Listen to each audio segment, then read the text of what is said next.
అందరికీ praise lord. దేవునికి స్తోత్రములు. ఈ దినమున విజ్ఞాపన దినమును మరి అనేకులు ప్రార్థనలు ఏకీవించడానికి, విజ్ఞాపనలు పాల్గొనడానికి మేము మరి లైవ్ చేస్తున్నాం. దయచేసి అందరూ కూడా పాల్గొని ప్రార్థనలు ఏకీవించాల్సి మనం చేస్తున్నాం. ఈ దినమున విజ్ఞాపన దినము, దేవుని సన్నిధిలో కూడా ప్రార్థన ఉంటుంది. వీలైన వారు అందరు రండి. వీలు కాని వారు విధుల్లో, పనుల్లో, ప్రయాణములో ఉన్నటువంటి వారు వీటిలో ఏకీభవించండి. దేవుడు మిమ్మల్ని అందరినీ దీవించును గాక.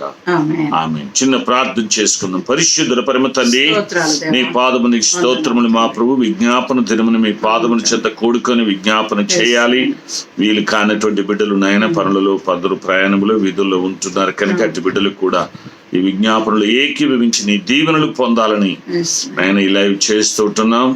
లైవ్ అంతట్లో మీ తోడుగా ఉండి సహాయించండి. కూడిక ద్వారా బిడ్డలందరికీ దీవెనకరంగా మలచమని యేసు నామం పేట వేడుకుంటున్నాము తండ్రి.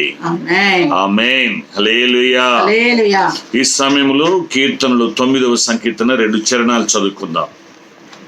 అందరికీ ప్రైజ్ లార్డ్. కీర్తనలు 9వ కీర్తన, 9వ దావీదు కీర్తన మొదటి 2 చరణములను చదువుతున్నాను. 9వ కీర్తన మొదటి 2 వచనం. నా పూర్ణ హృదయముతో నేను యెహోవాను స్తుతించెదను. యెహోవా, నీ అద్భుత కార్యములన్నింటినీ నేను వివరించెదను. మహోన్నతుడా, నేను నిన్ను గూర్చి సంతోషించి హర్షించుచున్నాను. నీ నామమును కీర్తించెదను. దేవుడి పరిశుద్ధ వాక్య భాగమును మనం ఇంటిలో ఆశీర్వదించును గాక. ఆమేన్. ఆమేన్. హల్లెలూయా. హల్లెలూయా. ప్రియమైన దేవుని బిడ్డలారా, ఈ కీర్తనలు 9 2 చరణాలు చూసినట్లయితే ఇక్కడ 3 కార్యాలు కీర్తనకారుడు అంటూ ఉన్నాడు. ఒకటి ఏంటిది? పూర్ణ హృదయముతో నేను యెహోవాను స్తుతించెదను. 2 నీ అద్భుత కార్యములన్నిటిని నేను వివరించెదను.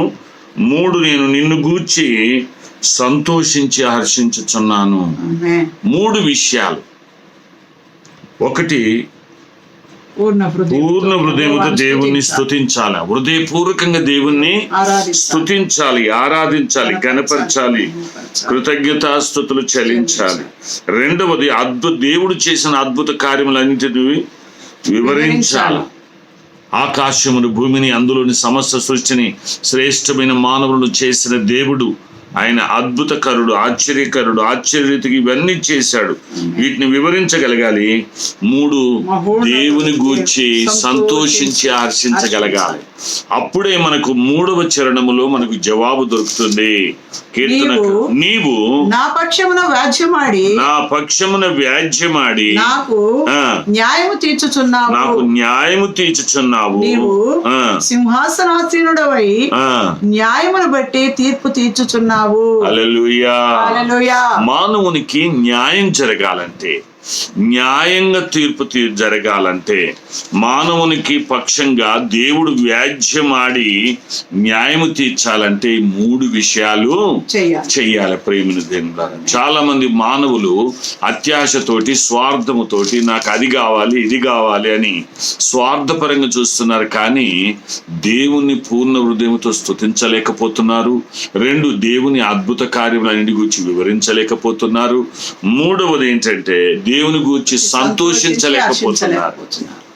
కనుక ఈ 3 చేయకుండా దేవా నాకు న్యాయం చేయయ్యా, నాకు సహాయం చేయయ్యా అని దేవాలయానికి, మందిరానికి వెళ్ళి దేవుణ్ణి అర్జిస్తున్నారు. కానీ దేవుడు ఆ మాటలను ఆలకించడం లేదు. ప్రియమైన దేవులారా, దేవుడు అంటున్నాడు, విననేరక ఉండునట్లు నా చెవులు మందం కాలేదు, రక్షింపనేరక ఉండునట్లు నా చెవులు కురచ కాలేదు అంటున్నాడు. దేవుడు రక్షించడానికి ఆయన సిద్ధంగా ఉన్నాడు. నువ్వు ఏ దేశమునున్నా, ఏ ప్రాంతమునున్నా, ఏ ఆఫీసులున్నా, నువ్వు ఎక్కడున్నా దేవుడు నిన్ను రక్షిస్తాడు. నీ ప్రార్థనలు ఆలకిస్తాడు. కానీ దేవుణ్ణి అడిగే రీతిలుగా మనం అడగడం లేదు. ప్రేమిన దేవుని పూర్ణ హృదయంతో దేవుని స్తుతించాలి. 2 దేవుని అద్భుత కార్యములను వివరించగలగాలి. 3వది దేవుని యందు సంతోషించి హర్షించగలగాలి. అప్పుడు నీకు దేవుడు న్యాయం చేస్తాడు. నీకు అన్యాయం జరుగుతుందా? చాలా మంది ఏమంటారంటే, ఇవి చేయకుండా దేవుడు నాకు న్యాయం చేస్తలేడు, దేవుడు ఏం చేస్తాడు, దేవుడు గుడ్డివాడు, దేవుడు చూస్తలేడు, మాకు అన్యాయం జరుగుతుంటే అట్నే చూస్తున్నాడు, దేవుడు ఏడున్నాడు అని చాలా మంది వాదిస్తూ ఉన్నారు. దేవునికి దూరం అవుతున్నారు. దేవుని క్రియలను అర్థం చేసుకోలేకపోతూ ఉన్నారు. ప్రియమైనటువంటి దేవుని బిడ్డలారా, కాబట్టి నీవు తింటేనే నీ శరీరములు శక్తి కలుగుతుంది. అవి తినేవి కూడా నీ శరీరానికి కావలసినవి తినాలా. అవి కూడా ఎక్కువ తిని జబ్బులు వస్తున్నాయి, అస్సలు తినక కూడా జబ్బులు వస్తున్నాయి. మన శరీరానికి ఏవేవి అవసరమో వాటిని తినాలా. ఎన్ని క్యాలరీస్ అవసరము, ఏ విటమిన్లు అవసరము అవి మనము తీసుకోవాలి. అప్పుడు మన శరీరానికి సరైన ఆరోగ్యము ఉంటుంది. అలాగనే దేవుని నుండి కూడా మనము న్యాయం పొందుకోవాలంటే, దేవుని నుండి కూడా మనము ఫలితం పొందుకోవాలంటే దేవుని ఎడల 3 కార్యాలు. ఒకటి, దేవుణ్ణి పూర్ణ హృదయముతో స్తుతించగలగాలి. దేవుడు చేసిన ఈ సమస్త సృష్టిలో ఉన్న అద్భుత కార్యాలను వివరించగలగాలి. 3, దేవుని యందు సంతోషించి హర్షించగలగాలి. ఈ 3 చేయగలిగితే దేవుడు తప్పకుండా నీకు న్యాయము జరిగిస్తాడు. నీ పక్షంగా ఉండి నీకు తీర్పు తీరుస్తాడు. నీ పక్షంగా ఉంటాడు దేవుడు. అప్పుడు నీకు న్యాయం చేస్తాడు. నువ్వు బాధపడవలసిన అవసరము లేదు. కనుక ప్రేమిని దేవులారా, చేయవలసిన పనులు మనం చేయకుండా దేవుడు నాకు అది చేస్తాడు, ఇది చేస్తాడు, నన్ను మర్చిపోయాడు, దేవునికి గుడ్డివాడు, దేవుడు లేనే లేడని చాలా మంది వెర్రి వాదనలు మానవులు చేస్తూ ఉన్నారు. కనుక ప్రేమిని దేవులారా, మన జీవితాలలో దేవుని స్తుతించడం, ఆయన సృష్టికర్త, ఆయన సర్వశక్తిమంతుడు, ఆయన సర్వమును చేసిన దేవుడు. ఆయనను పూర్ణ హృదయంతో స్తుతించు. ఆయన అద్భుత కార్యములని తెలుసుకొని వాటిని వివరించు. 3, ఆయన యందు సంతోషించి హర్షించు. దేవుడు తప్పకుండా నీకు న్యాయం చేస్తాడు. నువ్వు ఏ బాధల్లో ఉన్నా, ఏ వేదనలో ఉన్నా, ఏ సమస్యలు ఉన్నా దేవుడు తప్పకుండా నీకు న్యాయము చేస్తాడు. నీ పక్షంగా ఉండి నీకు సహాయం చేస్తాడు. అది కృప దేవుడు మనకందరికి తోడైండి సహాయం చేయను గాక. ఆమేన్. అందరం కళ్ళు మూసుకొని తల ఉంచినట్లయితే అమ్మగారు మన పక్షంగా విజ్ఞాపన చేస్తారు. విజ్ఞాపన దినమున ప్రార్థన చేసుకున్నాం. సకల ఆశీర్వాదముల కారణములైన గొప్ప దేవ, మహోన్నతుడ, మహిమగల రాజా, సర్వశక్తిమంతుడా, అవును తండ్రి, మేము తప్పిపోతూ నాయన మరి నిన్ను న్యాయం జరగించడం లేదని అడుగుతున్నామేమో. దయతో నన్ను క్షమించండి, మమ్మల్ని క్షమించండి. మా లోకంలో ఉన్న ప్రతి ఒక్కరిని, ప్రపంచంలో ఉన్న ప్రతి దేశమును, రాష్ట్రమును, జిల్లాలను, గ్రామాలను, ప్రాంతాలను క్షమించి ఆయన ప్రత్యేకంగా ప్రభా నీకు దృష్టికి న్యాయమైన 3 మేము చేయగలుగుటకు సహాయం చేయండి.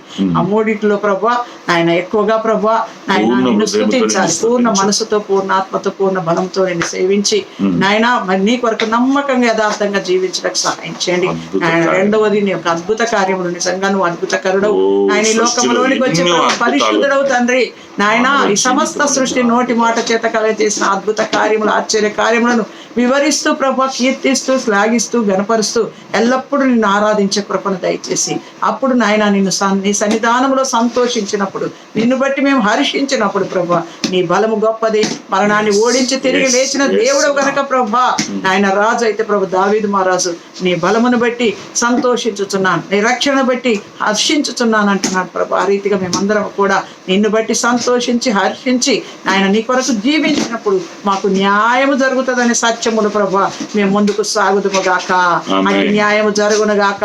ఏ చిక్కుల్లో, చిరాకుల్లో, బలహీనతలో, సమస్యల్లో, ఆటంకాల్లో ఉన్నారో వారి ఏడల నీ కృప కలుగును గాక, నీ దయ కలుగును గాక. నీ మహిమకు బలపరిచి దీవించి అందరి ద్వారా మీరు మహిమ, ఘనత, ప్రభావం పొందమని ప్రార్థించిన ప్రతి ప్రార్థనకు జవాబిచ్చినారని నమ్మి నిన్ను స్తుతిస్తూ ప్రత్యేకమైన ఆశీర్వాదములు దిన దీవాన్ని చేత నింపమని యేసుక్రీస్తు పేరిట అడిగి వేడుకుంటున్నాను తండ్రి. ఆమేన్. తండ్రి, కుమార, పరిశుద్ధాత్మ త్రియేక దేవుని దీవెన మరి ఆయన్ను స్తుతించుటకును, ఆయన అద్భుత కార్యములు వివరించుటకును, ఆయన బట్టి సంతోషించి హర్షించుటకును ఇష్టపడుతున్న ప్రతి ఒక్కరికి, మనకందరికీ, ఈ యొక్క ప్రార్థనలు ఏకమించిన ప్రతి ఒక్కరికి, మనకందరికీ, సంఘమంతటికి, సార్వత్రిక సంఘానికి, సకల పరిశుద్ధులకును, సర్వ ప్రజలు ఆయన ప్రేమ, త్యాగం, యాగం, యజ్ఞం, పవిత్రత, ప్రత్యేకత, ఆయన పునరుత్థాన బలము తెలుసుకొని ఆయన ఎందుకు వచ్చి నిత్య నరకుడు తప్పించబడి నిత్యత్వమునికి చేరుకున్నాడు. మనకందరికీ ఈ విజ్ఞాపన కూడికంతటికి సదా తోడైని నడిపించును గాక.